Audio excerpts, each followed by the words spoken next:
Shalom, très chers téléspectateurs, que Dieu vous bénisse là où vous êtes. Bien, vous êtes dans CGC TV, croissez dans la grâce et dans la connaissance télévision avec les pasteurs Jimmy Senga. Bien, très chers téléspectateurs, je vous souhaite mes meilleurs vœux pour cette année 2021. Je crois que la grâce de Dieu va vous accompagner tout au long de cette année 2021. Bien, très chers téléspectateurs, le thème de ma prédication aujourd'hui est intitulé La plénitude de Dieu. J'aimerais faire la prière avant de commencer cette prédication. Éternel Dieu, je te rends grâce pour ce privilège que tu m'as accordé pour prêcher ta parole à la multitude de gens qui me regardent en ce moment. Laisse que ton esprit illumine leur cœur pour qu'ils saisissent ta pensée à travers cette prédication. Je bénis ton nom tendre Père parce que l'homme ne vivra pas de pain seulement, mais de toute parole qui sort dans ta bouche. Laisse que cette parole puisse donner la vie à tous ces à celles qui sont prêts pour recevoir ces messages. Je bénis ton nom au nom de Jésus. Amen.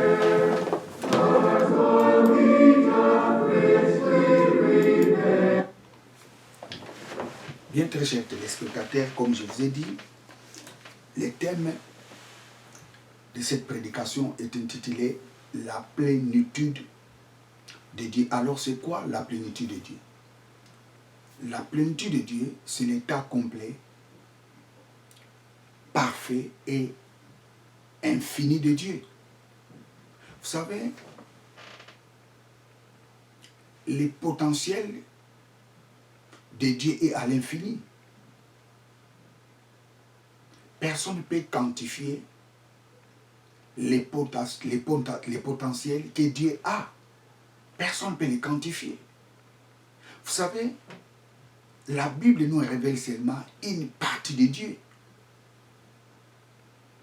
Dieu est au-delà même de tout ce que la Bible nous dit. Dieu est plus grand même de tout ce qui nous révèle la Sainte Écriture.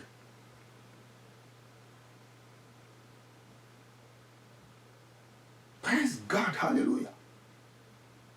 La plénitude de Dieu, c'est l'état complet, parfait et l'infini de Dieu. La puissance de Dieu est à l'infini. La sagesse de Dieu est à l'infini. La connaissance de Dieu est à l'infini. Tout est à l'infini. Praise God, hallelujah.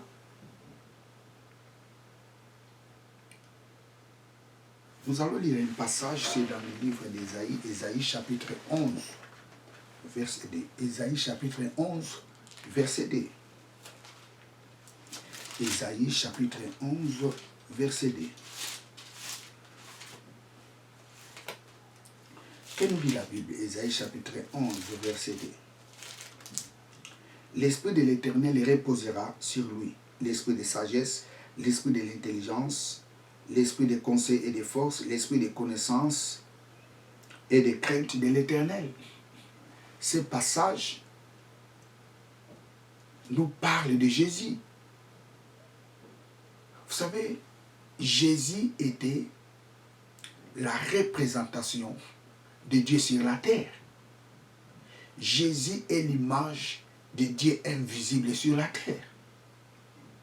Vous savez, Jésus a dit à Philippe, et Philippe, celui qui m'a vu a vu le Père.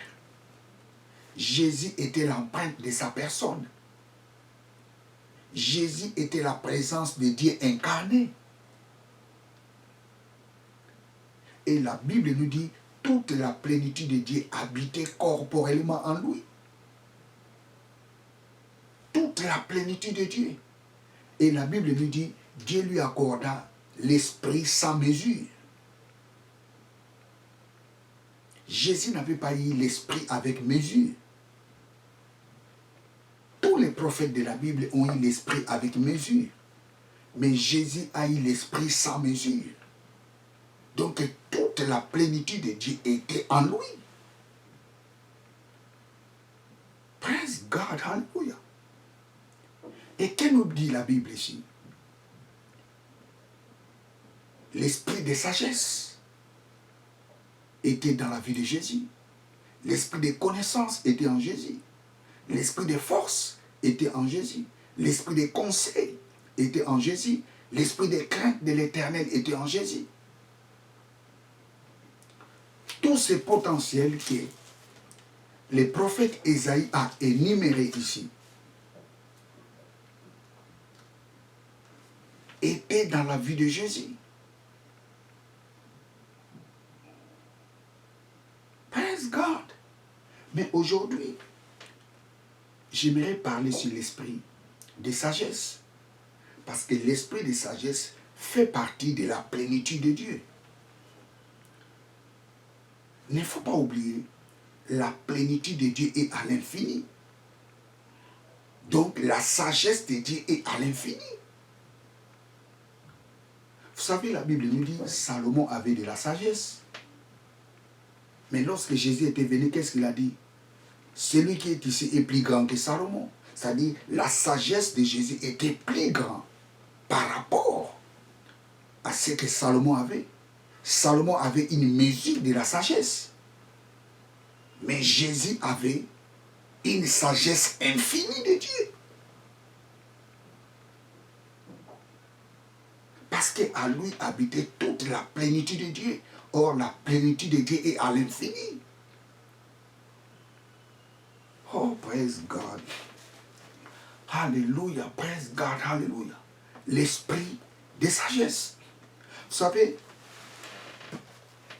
j'ai lu ces mots en hébreu, l'esprit de sagesse. J'ai vu des choses intéressantes dans ces mots. Sagesse en hébreu. Je vais vous le démontrer.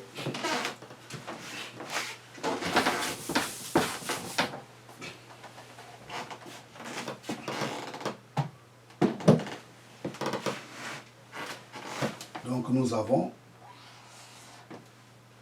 les mots l'esprit en hébreu sur roi.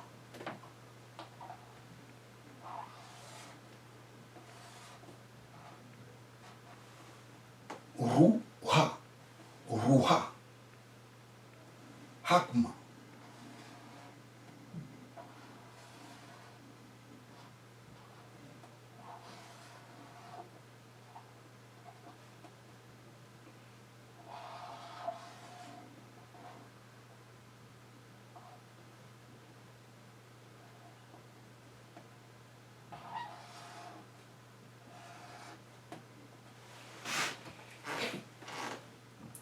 Nous avons roi, esprit, sagesse. Donc roi, hakma.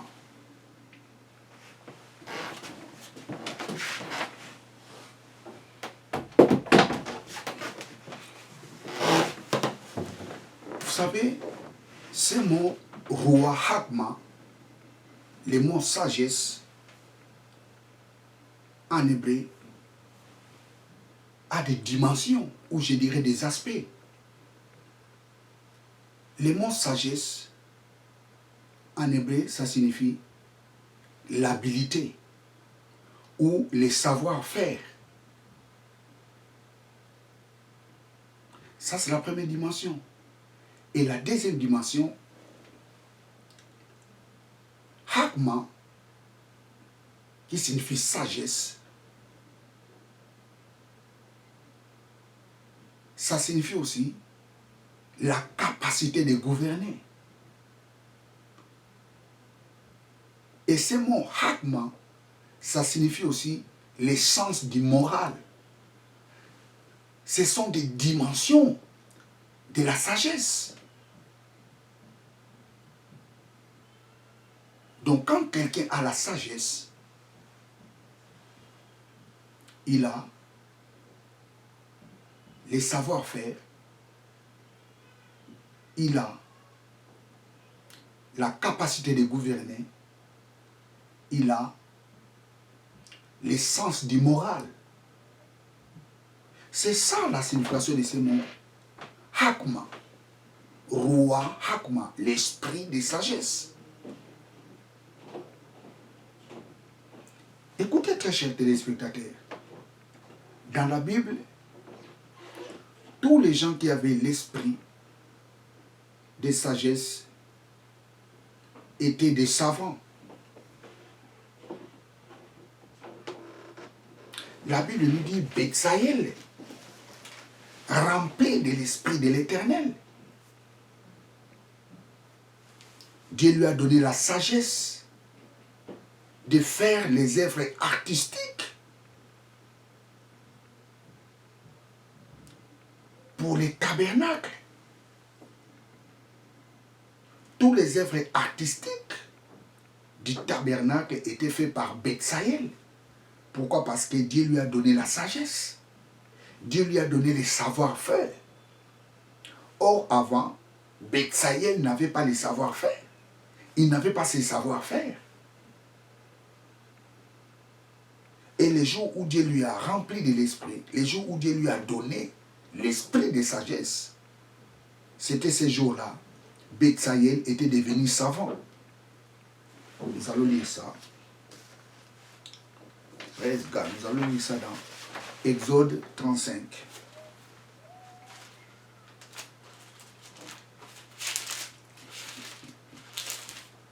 Exode 35. Praise God, hallelujah. Exode 35, verset 30. Nous allons descendre jusqu'au verset 31. Moïse dit aux enfants d'Israël, sachez que l'Éternel a choisi Betsaël, fils de Uri, fils de Our, de la tribu de Juda. Il a rempli de l'Esprit de Dieu, de sagesse, de l'intelligence et de savoir pour toutes sortes d'ouvrages. Dieu a rempli Betsaël de l'esprit de sagesse pour faire tous les ouvrages du tabernacle. Tous les sculptages qui étaient dans les tabernacles étaient faits par Betsaël.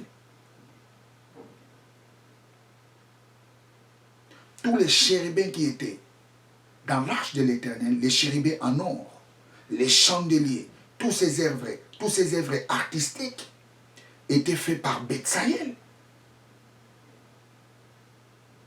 D'où il a reçu ses compétences. C'est l'esprit de la sagesse qui lui a donné toutes ses compétences. C'est l'esprit de la sagesse qui lui a donné ses savoirs. Roi Hakma. Et nous allons encore voir une autre personne, c'est Hiram. 1 Roi chapitre 7 verset 14. 1 Roi 7, 14. 1 Roi 7. 1 Roi 7, 14.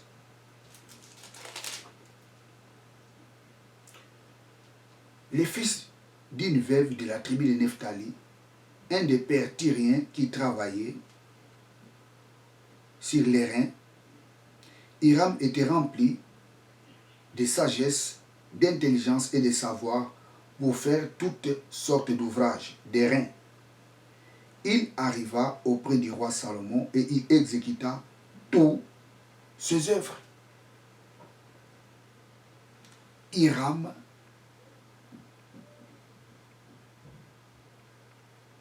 avait le savoir-faire. Pourquoi?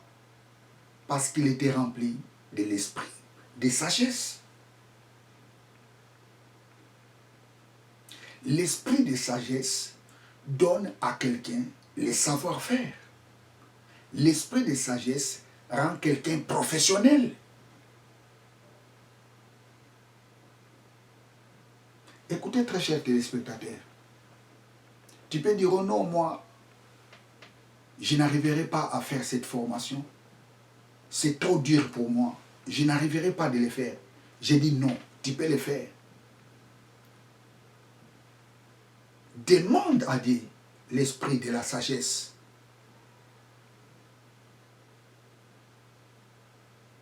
Tu arriveras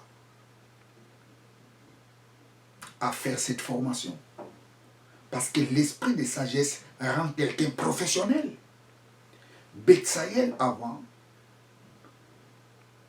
il n'avait pas l'habilité de faire tous les œuvres artistiques du tabernacle. La Bible ne nous dit pas ce qu'il faisait avant. Mais ce qui est clair, avant, il ne faisait pas ces œuvres artistiques. Et les jours où il était rempli de l'esprit de la sagesse, c'était ces jours-là, Betsaïel était devenu capable. C'était ces jours-là, Betsaïel était devenu professionnel.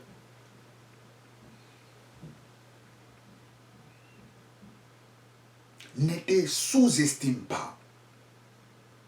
L'esprit de sagesse qui vient de Dieu peut te rendre professionnel. Praise God. L'esprit de sagesse donne les savoir-faire. Oh, praise God, hallelujah. Oh, moi, cette formation-là, je ne peux pas le faire. Je ne suis pas en mesure de le faire. C'est trop dur. Je n'arriverai pas. J'ai dit, tu peux arriver. Tu peux arriver.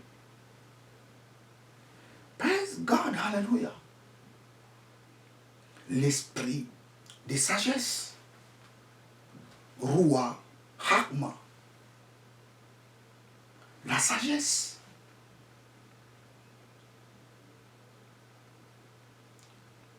Vous savez, très chers téléspectateurs, la Bible nous dit, Dieu a créé le monde par la sagesse. Dieu a créé le monde par les savoir-faire. Dieu avait les savoir-faire. C'est pour cela qu'il a créé le monde.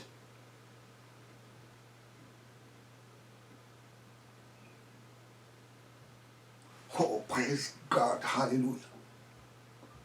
Les compétences, les savoir-faire, l'habilité.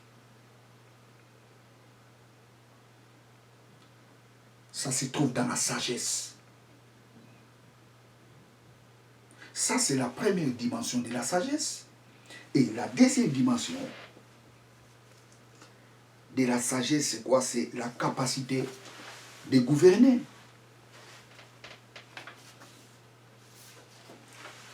La capacité de gouverner. Vous savez, Salomon avait la capacité de gouverner. Salomon n'avait pas les savoir-faire pour faire les ouvrages artistiques du tabernacle ou de son palais royal. Il n'avait pas ces savoir-faire-là. Mais Salomon avait la capacité de gouverner. C'est cette dimension de la sagesse que Salomon avait. Par contre, Betsaïel et Hiram avaient les savoir-faire, les professionnalismes. Betsaïel et Hiram avaient l'esprit d'invention. Ils étaient des savants. C'est l'esprit de la sagesse qui les a fait des savants. Mais par contre, Salomon, lui, il avait la capacité de gouverner. Dieu lui a donné la capacité de gouverner. Praise God, hallelujah. Et aucun roi sur la terre avait de la sagesse comme Salomon. Aucun roi. La capacité de gouverner. Nous allons lire un passage, Proverbe 19. Proverbe 19, 11. L'homme qui a de la sagesse est lent à la colère, et il met sa gloire à l'oublier les offenses. L'homme qui a de la sagesse est lent en colère, et il met sa gloire à oublier les offenses. L'homme qui a de la sagesse est lent en colère.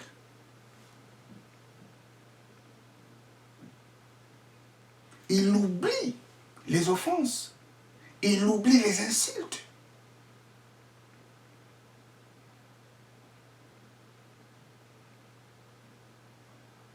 La sagesse rend quelqu'un lent à la colère. Praise God, hallelujah. Écoutez, très chers téléspectateurs, je vais vous dire une chose. Nous devons beaucoup prier pour nos dirigeants.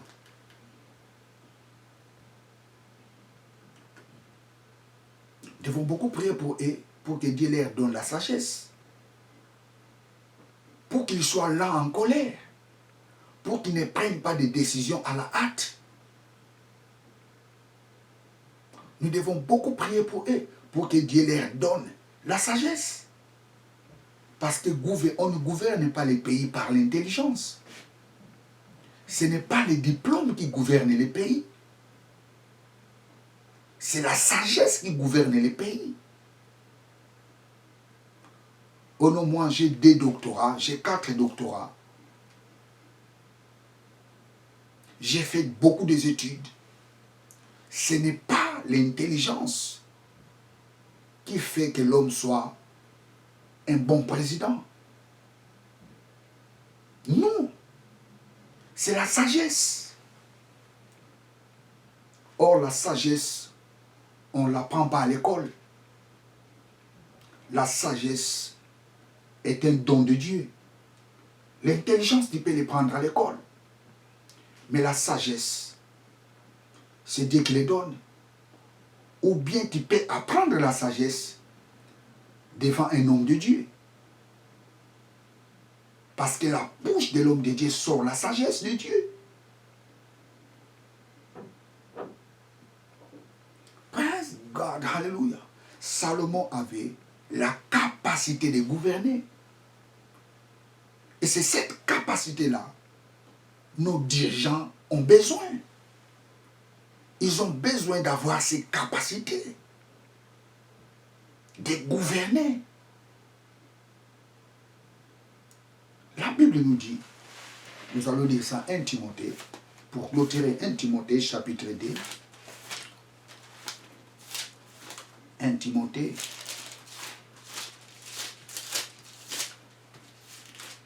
1 Timothée chapitre 2. 1 Timothée chapitre 2. Verset 1 Timothée chapitre 2, verset. Je commence au verset 1. J'exhorte donc avant toute chose, faire des prières et des supplications, des requêtes, des actions de grâce pour tous les hommes, pour des rois et pour tous ceux qui sont élevés en dignité, afin que nous menions une vie paisible et tranquille, en toute piété et honnêteté. Cela est bon et agréable devant Dieu, notre Sauveur, qui veut que tout homme soit sauvé et parvienne à la connaissance de la vérité. Ici, je suis au verset 4. Mais regardons un peu les versets 2. Je recommence au verset 1er. J'exhorte donc, avant toute chose, à faire des prières et des supplications, des actions de grâce, pour tous les hommes, pour les rois, pour tous ceux qui sont élevés en dignité, afin que nous menions une vie paisible et tranquille, en toute piété et honnêteté. Nous devons prier pour nos dirigeants. Nous devons prier pour que Dieu leur donne l'esprit de la sagesse, la capacité de gouverner, pour qu'ils prennent des bonnes décisions. On ne dirige pas un pays par l'intelligence, mais on dirige un pays par la sagesse. même un parent dans sa maison, ou les parents dans la maison, ils dirigent la maison par la sagesse, pas par l'intelligence.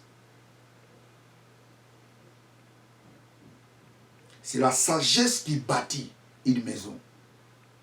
Praise God, hallelujah. Ce n'est pas l'intelligence qui bâtit une maison, mais c'est la sagesse.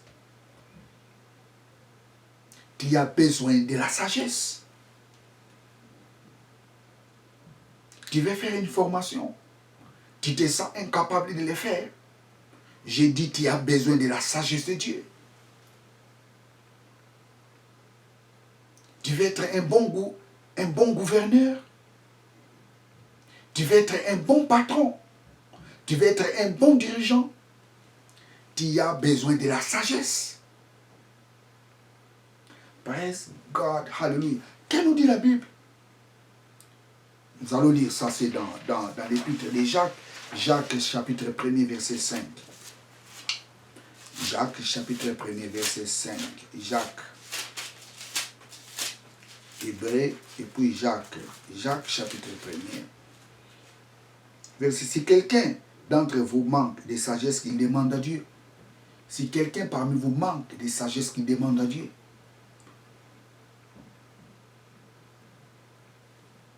Demande la sagesse à Dieu. Et Dieu te les donnera. Écoutez, très chers téléspectateurs, je vais vous dire une chose. Il y a une grande différence entre avoir le Saint-Esprit et être rempli du Saint-Esprit. Parce que la première condition pour avoir l'esprit de sagesse, la première chose, il faut avoir le Saint-Esprit.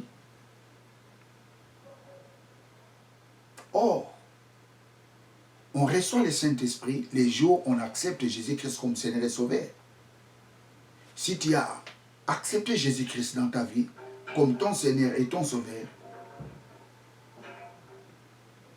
tu as le Saint-Esprit. La Bible dit, les jours où nous avons accepté Jésus-Christ comme Seigneur et Sauveur, nous étions baptisés dans un même esprit. Nous avons reçu le Saint-Esprit. Les jours où nous avons accepté Jésus-Christ comme Seigneur et Sauveur. Nous sommes nés de nouveau. Donc si tu as accepté Jésus-Christ comme Seigneur et Sauveur, tu as le Saint-Esprit en toi. Et la deuxième chose, tu dois être rempli du Saint-Esprit. Il faut que tu sois rempli du Saint-Esprit. Quelqu'un peut avoir le Saint-Esprit, mais sans pourtant être rempli du Saint-Esprit.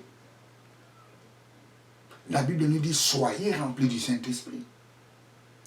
Ça, c'est la condition. Pour avoir l'esprit de sagesse, il faut être rempli de l'Esprit de Dieu. La Bible nous dit, Betsaël rempli de l'Esprit de Dieu. Jésus rempli du Saint-Esprit. Ça, c'est la condition.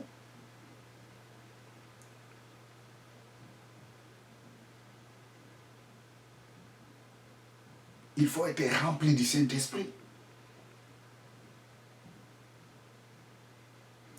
On est rempli du Saint-Esprit par la prière.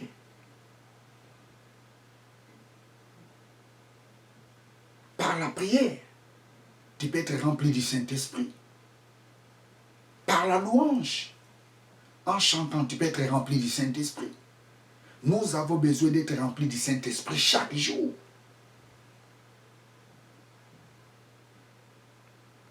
Parce que la plénitude de Dieu est à l'infini. Nous avons besoin d'être remplis du Saint-Esprit chaque jour.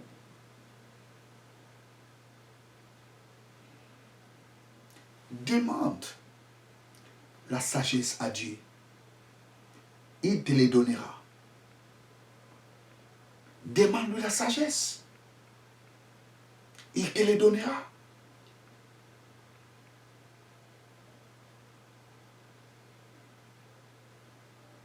Praise God, hallelujah.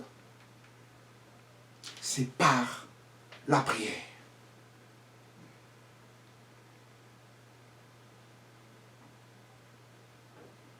savez, très chers téléspectateurs, je vais vous dire une chose. Quand tu fais une prière,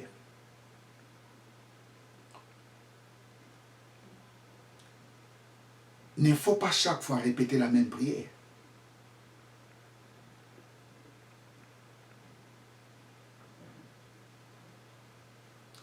Il faut avoir la foi lorsque tu fais la prière.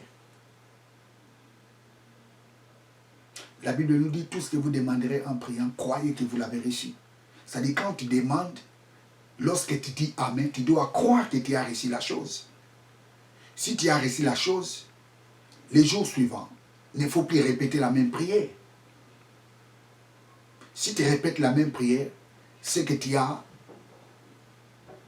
bafoué la prière que tu as fait d'avant.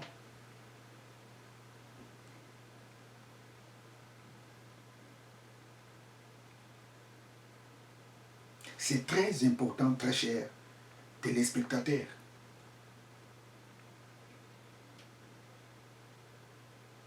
Demande la sagesse à Dieu. Lorsque tu fais la prière, tu demandes la sagesse à Dieu.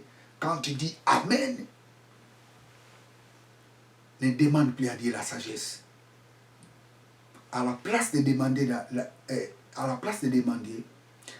la sagesse à Dieu, commencez à lui rendre des actions de grâce. Oh papa, merci parce que j'ai la sagesse. Papa, merci parce que l'esprit de sagesse est en moi. Papa, merci parce que j'ai l'esprit de sagesse. Papa, merci parce que l'esprit de sagesse est en moi. C'est ça la foi. Tout ce que vous demanderez en priant, croyez que vous l'avez reçu. Je crois que j'ai reçu la chose. On ne reçoit pas la prière par la foi. On reçoit la prière lorsqu'on croit. La foi, c'est démontrer ce que tu as reçu lorsque tu as cru. C'est ça la différence. Papa, merci parce que j'ai l'esprit de sagesse. L'esprit de sagesse est en moi. L'esprit de sagesse fonctionne en moi. L'esprit de sagesse me rend professionnel. L'esprit de sagesse me donne le savoir-faire. Papa, merci parce que j'ai l'esprit de sagesse. Papa, merci parce que j'ai l'esprit de sagesse. Praise God, hallelujah. C'est comme ça dont il faut prier. Bien, très chers téléspectateurs, je suis à la fin de ma prédication. Abonnez-vous massivement dans cette chaîne de télévision. Partagez ces vidéos. Bien, vous étiez avec les pasteurs Jimmy Senga. Que Dieu vous bénisse abondamment. Ciao.